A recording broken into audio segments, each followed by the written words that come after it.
The sun bled into the horizon, painting the sky in hues of blood orange and bruised purple. A lone figure stumbled onto the dusty path leading to the village of Hollow Creek.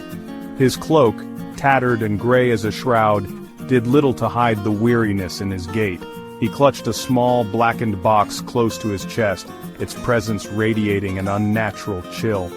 Hollow Creek was not a place that welcomed strangers. Nestled deep in the mountains, shrouded in perpetual mist and whispered legends, it held on to its secrets as tightly as its inhabitants clung to their faith.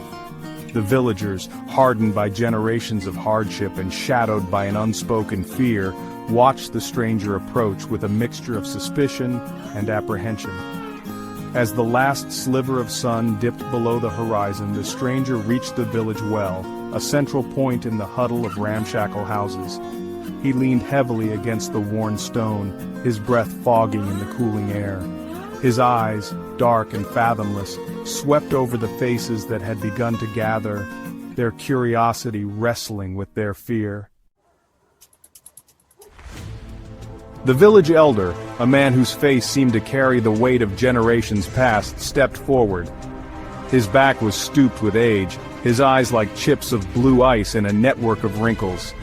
He eyed the stranger, his silence speaking volumes in the hushed atmosphere. "What brings you to Hollow Creek, traveler, as the light fades and the shadows grow long?" The stranger coughed, a dry, rattling sound that echoed in the stillness. "Lost and weary, I seek only shelter for the night, good sir. A warm hearth and a crust of bread are all I ask."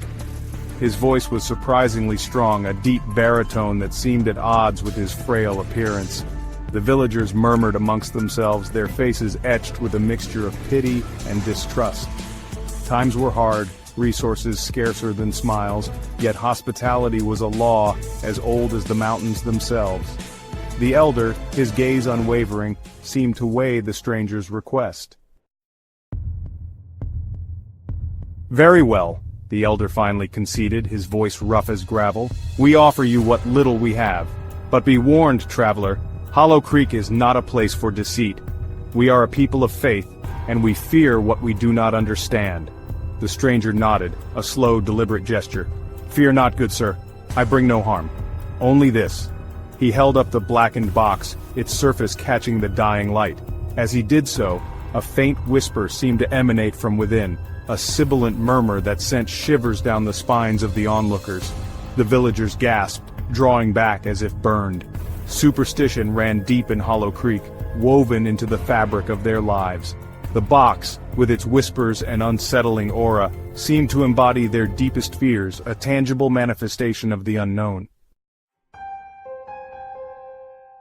That night, the stranger was given shelter in the old mill, a dilapidated structure at the edge of the village. The villagers, their curiosity battling with their better judgment, tried to ignore the strange whispers that seemed to seep from beneath the mill's creaking door.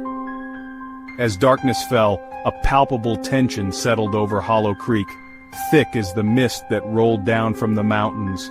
The next morning, a sense of unease hung heavy in the air. 2 sheep were found dead in the pasture, their eyes wide with a terror no earthly beast could inflict. The whispers from the mill seemed louder, more insistent. Fear, like a creeping vine, began to tighten its grip on the village.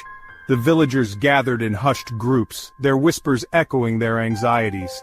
The stranger's arrival, the box, the whispers, and now this. Their world, once small and predictable, was unraveling thread by thread. The unknown, once a distant fear, was now a palpable presence in their midst. Days turned into nights, each one colder and more oppressive than the last. The whispers grew stronger, weaving themselves into the very fabric of the village. Children, their innocence more sensitive to the unnatural, began to speak in tongues, their words ancient and chilling. The shadows themselves seemed to writhe and twist, taking on lives of their own. One evening, as the villagers huddled around their meager fires, a young girl, her eyes wide with a terrifying knowing, pointed a trembling finger at the mill. "He speaks to it," she whispered, her voice hoarse with fear. "The man in the shadows. He speaks to the box, and it listens." Her words, spoken with the chilling conviction of a child touched by something beyond human understanding, sent a fresh wave of terror through the gathered villagers. The line between reality and nightmare blurred, their worst fears taking shape in the flickering shadows. Section 6. The Opening. Driven by a desperate hope to end the torment, fueled by a fear that consumed their reason, the villagers made a fateful decision. They gathered outside the old mill, their faces pale in the moonlight, their eyes reflecting the flickering flames of their torches. The whispers reached a fever pitch, a cacophony of sound that clawed at their sanity. The elder, his voice trembling with a fear he could no longer suppress, confronted the stranger. "You have brought darkness upon us," he accused, his voice cracking with the weight of his words. "Show us what you hide in the box. End this torment, or face our wrath."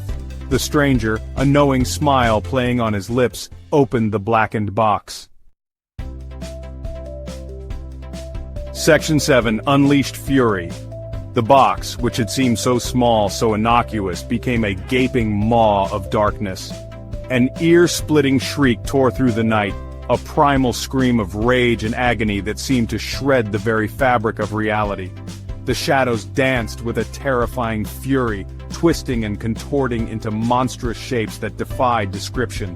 The villagers, caught in the throes of a terror beyond comprehension, scattered, but there was nowhere to run, nowhere to hide. The darkness was upon them, a living entity that fed on their fear, their despair. The mill, unable to contain the unleashed chaos, crumbled inwards upon itself, consumed by the maelstrom of darkness. And then, as quickly as it began, it was over. The screams faded, the shadows retreated, leaving behind an eerie silence that was more unsettling than any sound. Section 8. Whispers of Regret. Dawn broke over Hollow Creek, painting the sky in hues of gray and ash. The village, once a place of simple faith and quiet desperation, was no more. The mill was a pile of rubble, a silent testament to the horrors that had been unleashed. The air hung heavy with the stench of fear and decay. Those villagers who had survived the night wandered the ruins of their lives, their eyes vacant, their faces etched with a grief too profound to comprehend. The whispers were gone, replaced by a silence that screamed louder than any thunder. They had invited the stranger in, offered him shelter from the storm, and in return, he had unleashed a storm that had shattered their world, leaving behind only the hollow echoes of what once was. Section 9. The Devil's Due. The blackened box lay amidst the debris, its surface strangely pristine, the faint whispers emanating from within a chilling reminder of the pact that had been made. A pact made not with ink and parchment but with fear and desperation. The villagers of Hollow Creek had learned a terrible lesson, one etched in the ashes of their lives. They had learned that some doors are not meant to be opened, some whispers not meant to be heard, and that sometimes the devil collects his due not in fire and brimstone, but in the shattered remnants of hope and the crushing weight of regret.